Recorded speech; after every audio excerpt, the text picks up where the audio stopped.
안녕하세요. 사연 읽어주는 남녀입니다. 오늘도 와주셔서 감사드리며, 그럼 오늘의 사연 바로 소개해드리겠습니다. 고요한 산사에는 정막을 깨는 풍경 소리와 산새들의 울음소리만 이따금 들려올 뿐입니다. 저는 불가의 귀한 비구니로 올해 58세를 맞이했어요. 속세에 있을 때와는 다르게 이곳에서 나이가 든다는 것은 열반에 이르기 위한 평온의 길이죠.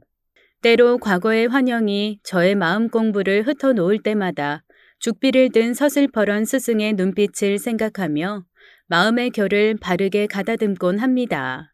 그래도 여전히 떠오르는 숱한 상처와 고통의 기억들 속에서 저는 여전히 깨우침에 이르기에는 너무나도 부족한 중생이라는 생각에 눈물 한 방울 떨구는 일이야 늘상 있는 것이죠. 32년 전 검은 머리가 파뿌리가 될 때까지 함께 하자고 약속했던 사람. 남편은 대학교에서 함께 운동권에 있던 선배였어요. 선배와 함께 시위를 다니고 최루탄을 피하며 서로를 다독이다 연인이 되었습니다. 연인이 된 우리는 세상 두려울 것이 없었습니다. 무엇이든 젊은 패기와 열정 하나로 이겨낼 수 있을 것만 같았거든요. 늘 군용 점퍼 하나로 사계절을 버티던 선배였기에 저는 묘한 동질감마저 느끼고 있었어요. 저처럼 가난한 집에서 태어나 힘들게 자랐음에도 자신의 성공보다는 민중의 자유와 해방을 위해 목숨을 거는 선배가 제겐 평생의 동지일 것만 같았어요. 그러나 막상 결혼 이야기가 나오게 되자 저는 뜻밖의 사실을 알게 되었습니다. 선배는 저와 같은 가난한 집 자식이 아니었어요. 선배의 부친은 중견기업 대표였고 대대로 부유한 가문의 2대 독자라는 것까지 무엇 하나 놀랍지 않은 것이 없었죠. 예비 시아버지는 중견기업을 이끄는 회장이었고 오랜 세월 가업으로 수입 원단을 취급하는 회사를 운영하고 있었어요. 패션 사업에 근간을 다져온 예비 시아버지의 회사는 패션 유통 사업 부문에서 국내는 물론 해외에서도 큰 입지를 다지고 있는 곳이었죠. 그런 기업의 2대 독자가 매일 낡은 점퍼 하나만 입고 다니는 것을 생각하면 지금도 그 사람 참 지독하다 싶을 만큼 자기 주관이 뚜렷한 남자였어요. 선배, 어떻게 이렇게까지 그동안 완벽하게 저를 속일 수가 있었던 거예요? 저는 선배가 당연히 나처럼 가난한 집 아들인 줄 알았다고요. 주변을 돌아보면 내세울 것 없는 사람들도 거짓으로 자신을 근사해 보이도록 포장하기 마련인데 선배는 어쩜 그럴 수가 있어요? 그건 어디까지나 아버지 능력이지 내 능력은 아니잖아. 난 아버지처럼 살고 싶지 않았어. 평생을 사회운동에 몸담고 싶은 마음 하나였지. 하지만 이제 달라. 혜주 너를 만난 순간부터 그랬어. 널 행복하게 해줄 수만 있다면 내가 가진 모든 것을 잃는 것도 혹은 내가 버리고자 했던 모든 걸 얻는 것도 두렵지가 않아. 그게 내 진심이야. 그만큼 널 사랑해. 선배, 저도 선배를 사랑해요. 하지만 선배 집안에서 어떻게 생각하실지 난 두려워요. 모든 것이 두렵다고요. 날 믿어. 절대 너 외롭게 만들지 않을 거야. 네가 나에게 인생을 다 건 게 아깝지 않도록 널 끝까지 믿고 사랑할 거야. 선배의 말에 저는 크게 감동했지만 당연히 결혼 과정은 순탄치 않았죠. 현실은 냉정했고 저는 아무런 힘이 없었어요. 특히나 예비 시어머니의 반대가 엄청났죠. 선배는 결국 운동권 탈퇴 및 경영 수업과 시댁에서 함께 산다는 조건으로 결혼을 허락받을 수밖에 없었어요. 선배가 얼마나 신념이 뛰어난 사람인지 알아요. 그걸 포기하면서까지 날 선택한 거 정말 후회하지 않을 자신 있어요? 너만 후회하지 않으면 나 절대 후회 안 해. 널 선택했다고? 그렇지 않아. 선택이란 경우의 수가 있을 때 하는 말이지. 넌 나한테 그냥 유일무이한 존재야. 선택 따윈 없어. 저는 그런 선배를 바라보며 하염없이 눈물을 흘렸어요. 절대 널 울리지 않을 거야. 그러니 눈물 그쳐. 그리고 웃어. 그게 내 삶의 기쁨이야. 저는 선배에서 남편이 된 그를 바라보며 내가 더 잘해야지 내가 더 사랑해줘야지 하는 생각만 했습니다. 그러나 결혼 후의 삶은 현실이었어요. 시집살이는 모질었고 저는 고통스러웠어요. 시어머니는 가진 것 없는 절 보며 노골적으로 경멸했습니다. 네가 해온 게 도대체 뭐가 있냐?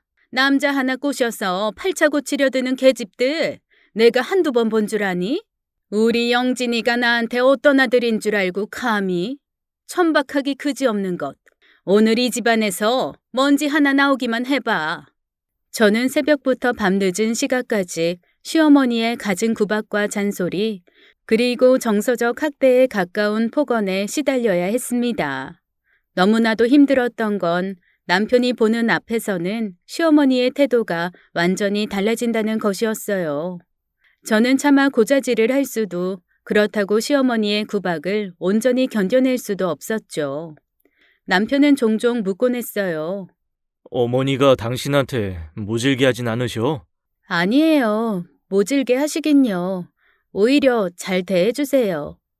당신 결혼하고 난 뒤로 안색도 좋지 않고 살도 계속 빠지고 있잖아. 당신 학교 다닐 때 학점도 좋았고 나 안 만났으면 좋은 회사 들어가서 당당하게 살았을 텐데 일하고 싶지 않아? 내가 어떻게든 핑계를 대서라도 당신 시간 가질 수 있게 해볼게.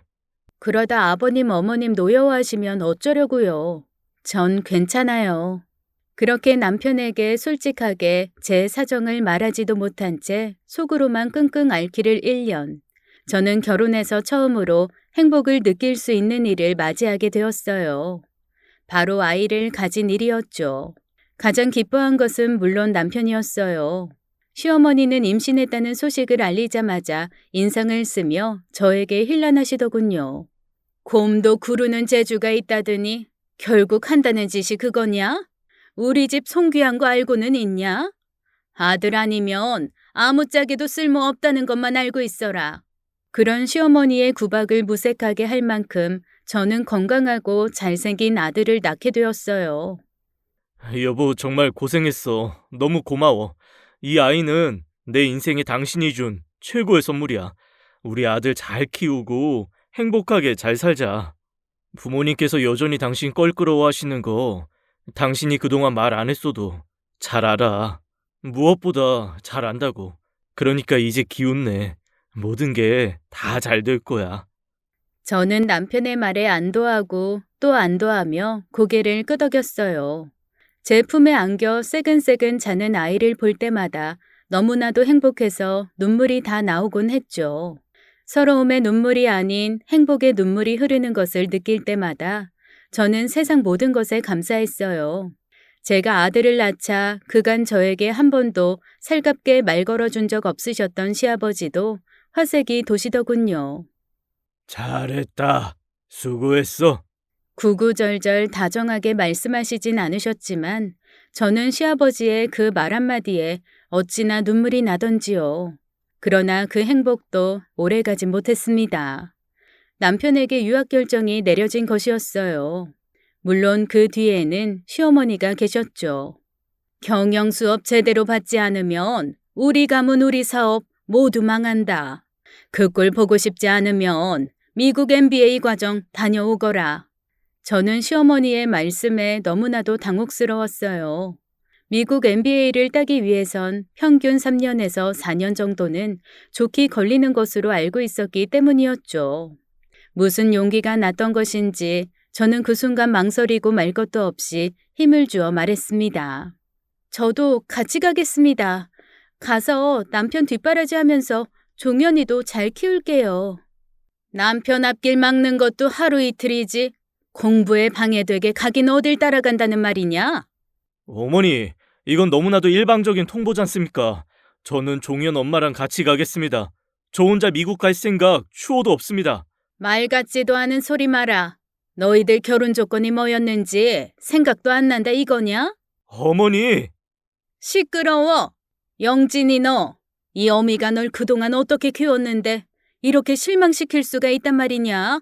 그깟 여자에 빠져서 공부고 뭐고 다 팽개치고 가업 따윈 안중에도 없다 이거야? 어머니, 제발. 저 이 사람 없으면 안 됩니다. 어떻게 떨어져 삽니까? 부부가 함께하고자 결혼한 건데 이렇게 생리별을 시키시면 제가 감당해야 할 정신적 고통은 생각도 안 하시는 거예요? 그렇게 네 마누라랑 같이 살고 싶다면 가서 공부 열심히 해서 더 빨리 돌아오면 될 거 아니냐. 결국 남편은 완강한 시어머니의 말에 수긍할 수밖에 없었습니다. 여보, 미안해. 대신 내가 정말 최선을 다해서 최대한 기간 줄여볼 거야. 절대 오래 기다리지 않게 할 거야. 그러니까 나 믿고, 알겠지? 저는 말없이 눈물을 흘리며 고개를 끄덕일 뿐이었어요. 남편은 그렇게 미국으로 떠났고 저는 아들 종현이와 함께 시댁에 남겨졌습니다. 남편이 집을 떠나자 시어머니는 더욱 노골적으로 변하셨죠. 곧바로 가정부를 내보내고 제가 그 큰 집 살림을 다 하게 하셨어요.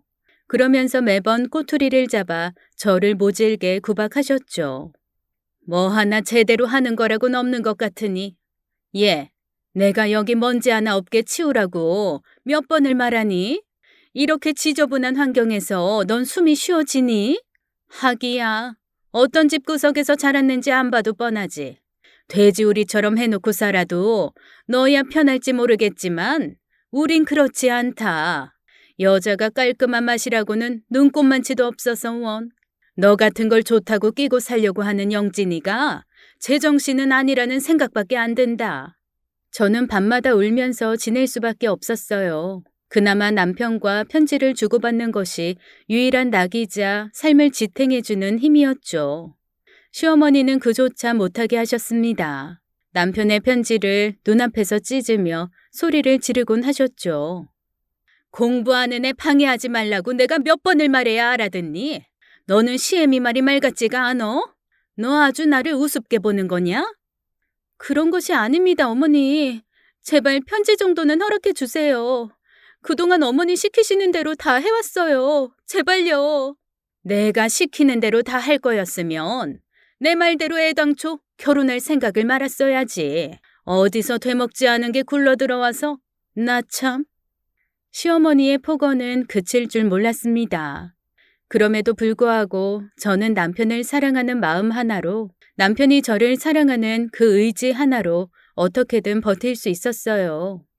견디고 또 견디다 보면 언젠간 남편은 돌아올 것이고 아들 종현이도 무럭무럭 자라 제 각박한 인생의 의지처가 될 거라 생각했어요. 그렇게 하루하루 극한에 가까운 정신력으로 버티던 어느 날 고단한 일과를 마치고 늦은 시각 겨우 잠에 들었습니다. 그런데 잠결에 뭔가 절 덮치는 것이었어요. 너무나도 놀라 깨보니 제 앞에 있는 사람은 바로 아버님의 운전기사였습니다.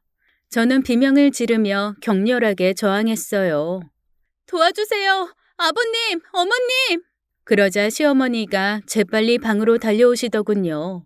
그날따라 시아버지는 지인들과의 모임이 있어 지방에 가신 터라 집에 부재한 상황이었죠. 시어머니는 웃옷을 벗은 채 제 입을 틀어막고 있는 운전기사와 그 밑에 깔려 옷이 찢어진 채 저항하고 있는 절 보며 혀를 차시더군요. 이런 더러운 것 같으니 아무리 바람이 났다고 해도 어떻게 지방까지 시아버지 기사를 끌어들여서 이따위 행각을 벌여? 사모님, 정말 죄송합니다. 저는 순순히 시어머니를 향해 잘못을 시인하는 운전기사를 보며 더 기겁했습니다. 뭔가 단단히 잘못됐다는 생각밖에 들지 않았어요. 어머니, 그게 무슨 말씀이세요? 절대 아니에요. 바람이라뇨. 정말 죄송합니다. 아이, 작은 사모님이 자꾸 절 방으로 올라오라고 강요하셔서 그럴 생각은 정말 없었습니다만 죄송하게 됐습니다. 제 불찰입니다. 김 기사님, 무슨 말을 하는 거예요? 제가 언제 방으로 오라고 강요를 해요? 어머니, 아니에요. 지금 김 기사님이 거짓말하는 거예요. 작은 사모님 왜 그러세요? 저희 서로 좋아서 이렇게 지낸 지 한참 됐잖아요. 도련님 미국 가시고 나서 줄곧 이렇게 지내왔으면서 지금 걸렸다고 절 모함하시는 겁니까? 저는 김 기사의 입가에 비웃음이 떠오르는 것을 보며 기겁을 했습니다. 미칠 것만 같았어요. 시어머니는 차갑게 식은 목소리로 말씀하시더군요. 다른 사람 알면 이게 무슨 집안 망신이겠냐. 창피하기가 짝이 없구나. 나가라. 너 같은 것 며느리로 둘 생각 없다. 어머니, 저 절대 못 나가요. 억울해요. 그런 적 없어요. 저 아니에요. 모함당하고 있는 건 김 기사가 아니라 저라고요, 어머니. 시어머니는 더 이상 말할 가치도 없다는 듯 제 머리채를 휘어잡더니 질질 끌고 나가기 시작했습니다.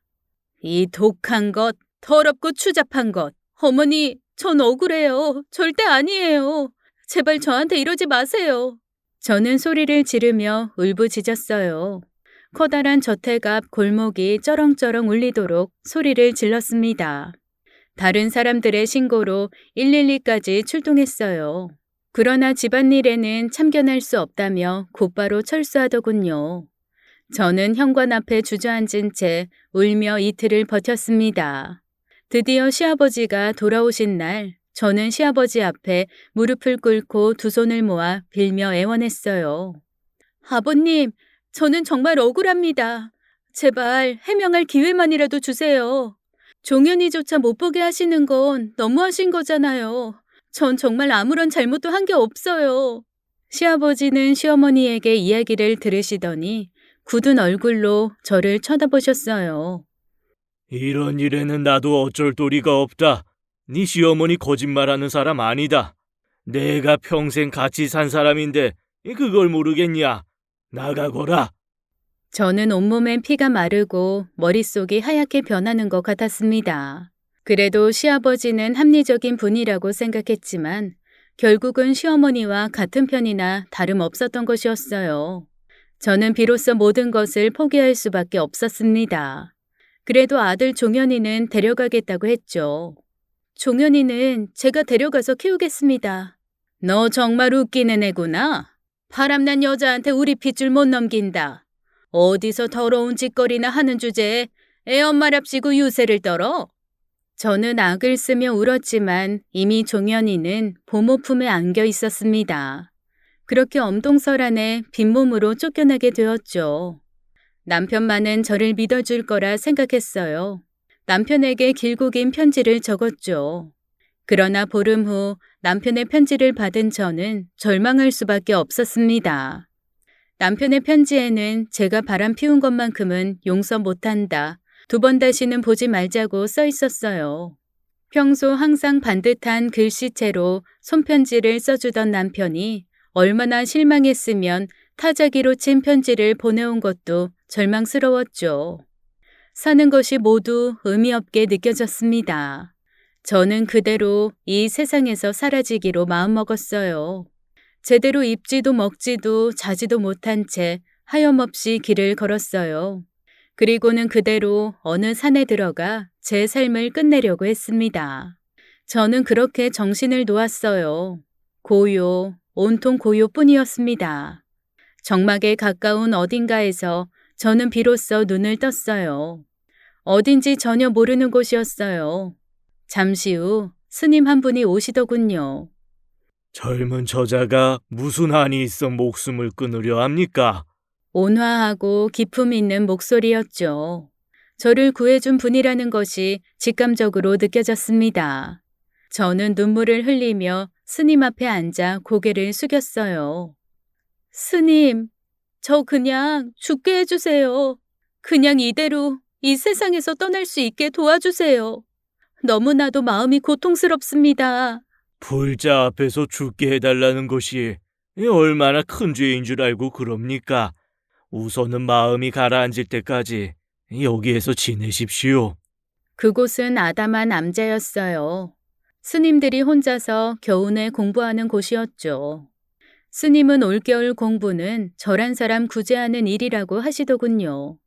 잠시면 될 것 같았지만 그곳에 있는 것이 이상하게도 마음이 편안했어요. 저는 그렇게 그 암자에서 1년을 머물렀습니다. 제 분노도 서서히 가라앉더군요. 스님의 법명은 종어 스님이었어요. 스님과 이야기하면 세상 마음이 편안했어요. 결국 저는 스님의 만류에도 불구하고 불가에 귀의하고자 하는 마음을 내비쳤습니다. 이미 마음의 평온을 얻었다면 그것으로 된 것이나 다름없습니다. 스님, 제발 저를 제자로 받아주시고 불가에 귀의할 수 있게 도와주세요. 부탁입니다. 저는 속세에 내려가서 사람으로 살아갈 자신이 없어요. 이 길은 누구나 선택할 수 있는 것이지만 마음의 등불 하나 밝히겠다고 모두가 뛰어들 수 있는 길은 아닙니다. 저는 간절합니다. 귀의하게 해주세요. 저는 종어 스님 발치에서 열흘을 꼬박 엎드려 빌었습니다.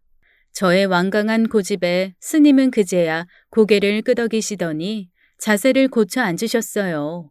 그렇다면 이제 스승과 이 제자의 예를 갖추고 불가에 귀의하여 깨달음을 얻겠느냐? 예, 스님. 그렇게 하겠습니다. 더 이상 속세에 미련을 두고 살고 싶지 않습니다. 저는 그렇게 승려가 되기 위한 예비 기간, 3인이 기간을 합쳐 6년 만에 무언이라는 법명을 얻게 되었어요. 승려가 되었다고 해서 갑자기 사람이 그 전과는 완전히 다른 존재가 되는 것은 아니더군요. 참선을 하기 위해 앉으면 자꾸만 속세에서의 일들이 떠올라 눈물이 흘렀습니다. 죽비를 든 스승께서는 서슬퍼렇게 저를 혼내곤 하셨죠. 마음 하나 돌이키는 일을 못하면서 이 어찌 불가에 귀의하겠다고 원을 삼았느냐? 면벽 수행을 하고 무건 수행을 하고 이어지는 수많은 수행과 공부 끝에 저는 비로소 저를 둘러싸고 있던 고통의 기억들로부터 조금씩 자유로워질 수 있었습니다. 그렇게 15년이라는 세월이 흘렀죠. 시주공양을 다녀오는 길에 산속 어디선가 인기척이 들리더군요.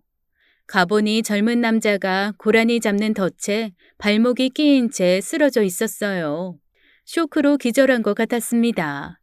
이봐요, 괜찮아요? 청년은 아무 말이 없었어요. 덫에 걸릴 때의 충격으로 정신을 잃은 것 같았습니다. 덫을 제거하고 청년을 간신히 암자로 데려왔죠. 병원에 보내기 전에 응급처치는 해야 했어요. 꽉 끼는 청바지를 입고 있어 어쩔 수 없이 바지를 벗겼습니다. 다행히 오래되고 낡은 덫이라 뼈가 상하지는 않은 것 같았습니다. 성심성의를 다해 청년의 상처를 소독하고 있는데 청년이 눈을 뜨고 정신을 차리더군요. 놀라게 해서 미안합니다. 산에서 덫에 걸려 있는 걸 발견하고 바로 데려왔어요. 아, 정말 감사합니다. 소독을 마저 해야 했기에 청년의 다리를 살피는데 눈에 띄는 것이 있더군요. 종아리에 있는 점 3개. 나란히 있는 점 3개를 발견한 저는 흠칫 놀라고 말았습니다. 순간 아들 종현이가 떠오르더군요. 아들에게 꼭 이런 모양 점이 있었기 때문이었죠. 저는 잠시 울컥하는 심정이 올라왔으나 그럴 리 없다며 고개를 가로저었어요. 소독을 한 뒤 붕대를 감아주자 청년은 비로소 온전히 정신이 드는지 주변을 살피더군요. 그리고는 제 방에 걸린 액자를 보았어요. 종어 스님께서 써주신 무언이라는 제 법명을 보더니 흠칫 놀라더군요. 스님 무언이 법명이십니까? 그렇습니다. 무슨 뜻인지 여쭈어도 되겠습니까? 세상에 더 이상 원망이 없다는 의미입니다. 저는 종어 스님의 말씀을 다시 떠올리며 담담히 대답했어요. 그런데 청년의 표정이 미묘하더군요. 통증 때문에 그런가 싶었어요. 산은 해가 일찍 지게 마련이죠. 청년은 덫에 걸릴 때 핸드폰도 잃어버린 모양이었어요. 내 핸드폰을 써도 됩니다. 상처가 깊지 않아 오늘은 여기서 자고 내일 병원에 가서 치료하는 게 어떨까 싶기는 하네요. 네, 그렇게 하겠습니다. 저는 청년의 이부자리를 챙기고 옆방으로 옮겨갔어요. 불을 끄고 자리에 누웠는데 청년이 제 방문을 두드리더군요. 무슨 일인지요? 그냥 잠도 안 오고 해서요. 산이라서 조금은 무섭기도 합니다. 스님, 남자인 제가 이렇게 겁내니 웃기죠? 사방이 어두우니 무서울 만도 하죠. 청년은 잠자코 있더니 문 밖에서 이야기를 시작했어요. 전 올해 26살입니다. 어린 시절에 부유한 집에서 자랐는데 제가 군대에 있을 무렵 집이 완전히 망해버렸어요. 그런데 전 괜찮았었어요. 어릴 때부터 집 환경이 좋지 않았거든요. 부모님 사이가 안 좋아서 저는 외롭게 컸거든요. 저런, 아무리 부유하더라도 부모님 관계가 불편하면 자라는 아이에게는 마음이 편치 않지요. 네, 맞습니다. 재혼한 아버지가 새엄마에게 정이 없어 밖으로 돌았거든요. 새엄마는 저에게 아무런 관심이 없었고요. 저는 새엄마가 친엄마인 줄 알고 자랐는데 그래서 더 어릴 때는 이해가 되지 않았죠. 중학교 때쯤 친엄마가 아닌 걸 알게 됐지만 괜찮았었어요.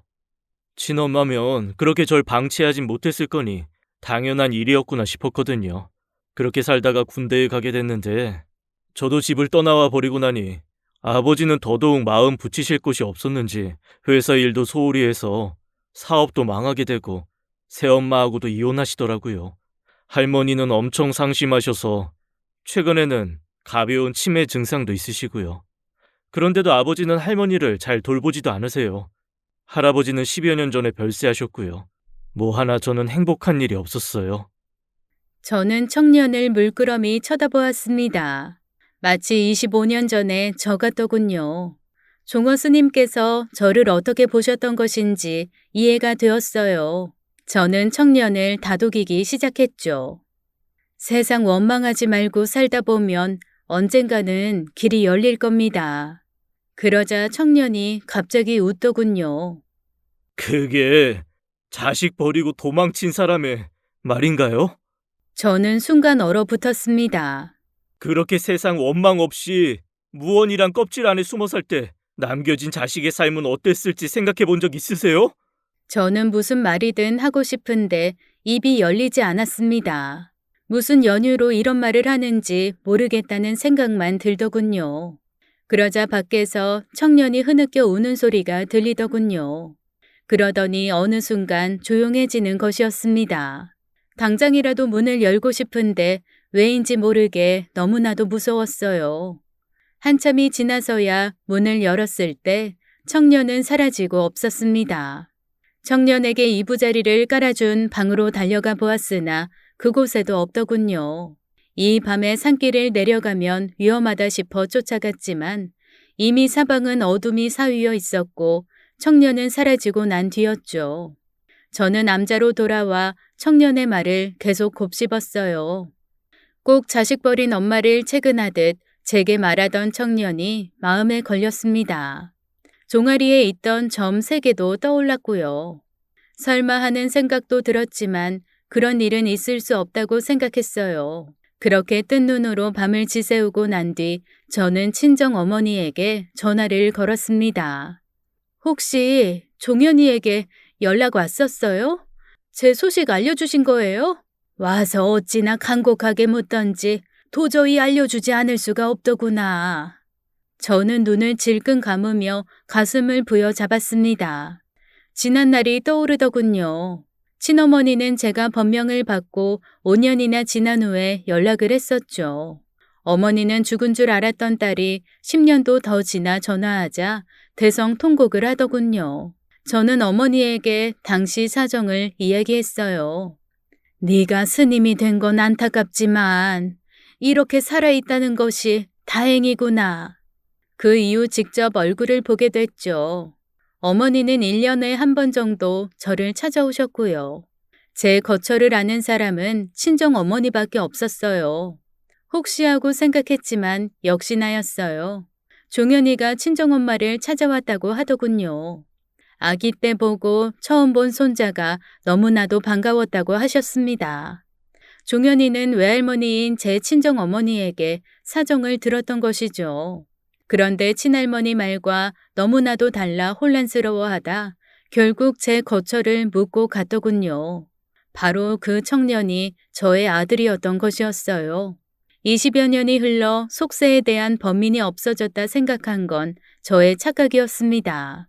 저는 여전히 그 시절에 발목이 잡힌 사람처럼 멈춰 서 있던 것이었어요. 아들에게 따뜻한 밥 한 끼 못 해준 것이 너무나도 괴로웠죠. 그러나 방법이 없었습니다. 청년은 자기 집안이 망했다고 했어요. 부유했던 예전 시댁은 이제 없는 거나 다름없다는 말이었죠. 저는 아들을 위해 계속 기도했어요. 오직 남편과 아들의 행복만을 바랄 뿐이었죠. 그러나 무엇보다 중요한 것은 바로 평정심이 흔들리기 시작하는 제 마음이었습니다. 이러려고 출가한 게 아니야. 저는 마음을 다잡기 위해 자세를 고쳐 앉고 다시 수련을 시작하는 데 몰두했습니다. 시간은 속절없이 흘러갔죠. 일주일 후 누가 제 암자로 왔을 때 저는 올 것이 오고야 말았다는 것을 깨닫는데 오랜 시간이 걸리지 않았습니다. 남편과 아들, 두 사람을 보자 저는 온몸이 굳는 느낌이 들었어요. 남편은 달라진 제 모습을 보며 눈물만 흘리더군요. 미안해, 여보. 곁에 선 아들은 망설이다 저에게 다가오더니 저를 꼭 끌어안아 주더군요. 저는 그냥 눈물만 흘렸습니다. 내가 당신을 찾아 얼마나 헤맸는지 알아. 이 미국에서 아무리 전화를 걸어도 바꿔주지도 않아서 미국에서 한국으로 달려왔었어. 이 어머니는 당신이 김 기사랑 바람을 피워서 쫓아냈다고 했지만 나 믿지 않았어. 미친 사람처럼 당신만 찾아 헤맸어. 아무리 찾아도 도무지 찾을 방법이 없더라. 장모님께도 연락이 오지 않는다고 해서 정말 나는 당신이 죽은 줄 알았어. 재혼도 아버지가 강권해서 정략 결혼하게 된 거였어. 그런데 정없이 계속 겉돌기만 하다가 결국 사업도 말아먹게 된 거나 다름없었고. 그럼 내가 미국에 보낸 편지는요? 편지라니, 그게 무슨 말이야? 당신이 나한테 편지를 보냈다고? 못 받았단 말이에요? 아이, 그럼 혹시 박 비서가? 남편은 정신이 아득해지는지 다리에 힘이 풀려 주저앉더군요. 남편 혼자 미국 생활하기 힘들다는 이유로 경호원이자 비서 역할로 보냈던 박 비서가 편지를 빼돌렸다는 생각이 들더군요. 그 비서가 제가 보낸 편지를 빼돌리고 가짜 편지를 보냈던 것이 틀림없었어요. 그래서 손글씨가 아닌 타자였던 것이죠. 운전기사를 시켜 저를 바람이라도 피운 것처럼 만든 것도 같은 이치였던 것이죠. 이 모든 것이 시어머니의 작품이었습니다. 그것도 모르고 남편을 원망한 게 너무나도 미안하더군요. 종현이는 지난번에 저를 보고 간 후 할머니에게 물었다고 합니다. 시어머니는 거짓말을 반복하다 결국 종현이의 추궁에 결국 실토했던 것이에요. 그러더니 본인이 잘못해 아들과 손자의 삶을 망가뜨렸다며 오열했다고 하더군요. 돌아가실 때가 되니 후회가 되었던 것일까요? 저는 시어머니에 대한 어떠한 감정도 일어나지 않았어요. 무언이라는 법명 덕분인지 그런 원망 따위는 이제 없었죠. 종현이는 집을 나가 방황하고 있던 남편에게 애타게 연락을 했고 저를 찾았다는 것을 알리고 함께 달려온 것이라고 했어요. 시어머니의 나쁜 욕심으로 온 가족이 수십 년을 서로 원망하며 살았던 것만큼은 분하기 그지없었습니다. 그러나 그조차도 업이라는 걸 배웠기에 더는 감정을 키우지 않으려고 마음을 가다듬었죠. 이 모든 게 어머니 때문이라는 걸 왜 진작 알지 못했는지. 여보, 정말 미안해. 다 나 때문이야. 나라는 인간이 당신을 지켜주겠다고 약속해놓고 그마저 지키지 못했어. 어머니를 도저히 용서할 수가 없다. 어머니도 그럴 이유가 있으셨을 거예요. 이 세상에 누가 누구를 용서하고 말 게 있겠어요? 용서보다 중요한 건 우리 가족이 이렇게 서로를 원망하지 않게 된 거잖아요. 우리는 그렇게 서로를 끌어안고 함께 울었습니다. 당장 내려가자. 돌아가서 원래의 우리로 돌아가자. 아무리 많은 세월이 흘렀어도 변하지 않는 건 우리가 한 가족이라는 거야. 종현도 당신도 나도 우리 못다한 행복 다시 찾아보자. 이젠 그럴 수 없어요. 저 아무런 원망도 없고요. 그래서 내 본명도 무언이잖아요. 남편은 제 모습을 바라보며 하염없이 눈물만 흘리더군요. 남편은 어쩔 수 없는 이 현실을 받아들이기로 하는 것 같았어요. 그러나 종현이가 문제였죠. 평생 엄마 정 한 번 제대로 못 받아보고 산 저는요. 저는 불쌍하지 않아요? 중생 구제만 중요하고 자식 구제는 중요하지 않느냐고요. 송곳으로 가슴을 찌르는 듯 아팠어요. 저는 두 눈을 질끈 감으며 마음속에 돋아나는 고통의 가시를 견뎌냈습니다. 그렇게 남편과 아들 종현이가 산에서 내려가고 난 뒤 저는 종어 스님을 찾아갔어요. 스님은 입적이 멀지 않았다며 저를 반기시더군요. 몸은 좀 어떠신가요? 입적이 머지않은 늙은 중에게 아이 얼마나 반가운 발걸음인가. 자네 얼굴만 보니 기운이 좀 나는구만. 스승님도 참. 마음이 뭔가 그리 복잡해서 여기까지 찾아왔누. 어찌 그리 제 마음을 항상 훤히 꿰뚫어 보시는지요. 그래야 스승이지. 저도 스승님께 제 마음 훤히 비춰야 비로소 제자됨을 압니다. 종어 스님과 저는 한동안 말없이 창밖을 바라보았습니다. 오후에 햇살이 비춘 낡은 창틀에 흩날리는 먼지들이 보이더군요. 한낱 먼지조차 저렇게 아름다운데 왜 사람들은 추한 모습으로 서로를 상처 주며 살아가는 걸까 하는 마음이 들자 저는 이내 마음이 어두워졌어요. 모든 것은 분별심에서 나오는 게야. 그걸 내려놓는 것이 공부네. 저는 울컥하는 것을 애써 참으며 스승님의 말씀을 받들었습니다. 왜 산은 산이고 물은 물이라는 말이 있을까? 그것이 나쁜 것도 아니고 좋은 것도 아니기에 있는 그대로를 바라보는 마음에서 나온 말 아니겠는가? 그런데 무언, 자네는 지금 분별심을 내고 있어. 옳고 그른 것이 따로 없고 좋고 나쁜 것이 특별하지 않다고 내 얼마나 가르쳐 왔나? 스승님의 말씀은 이미 서슬퍼렇게 날이 서 있었어요. 저는 기어코 참고 있던 눈물이 왈칵 쏟아져 내렸습니다. 스승 앞에 엎어져 얼마나 울었는지 모르겠어요. 스승님은 죽비를 들어 저를 내리치는 대신 아무런 말씀도 하지 않은 채 다시 창밖을 바라보기만 하셨죠. 스승이신 종어 스님이 계시지 않았다면 제 인생은 어떻게 됐을까 하는 생각이 들었습니다. 제가 출가하는 것을 끝까지 말리려 하셨던 종어 스님. 스님은 이미 이런 상황을 전부 예측이라도 한 것처럼 담담한 얼굴로 말씀하셨어요. 나는 처음부터 이렇게 될 것을 알았다네. 자네는 속세에서도 얼마든지 보살의 길을 갈 수 있는 사람이야. 꼭 산에 들어와 절이라는 허울 아래 참선하는 것만이 불가에 귀의하는 것인가? 그렇지 않아. 깨달음은 어디에서든 얻을 수 있는 것이야. 스승님, 그동안 공부한 것이 죄다 무너지는 기분입니다. 제가 이제 와서 속세에 내려간들 어찌 예전처럼 살아갈 수 있겠어요. 답을 주십시오, 스승님.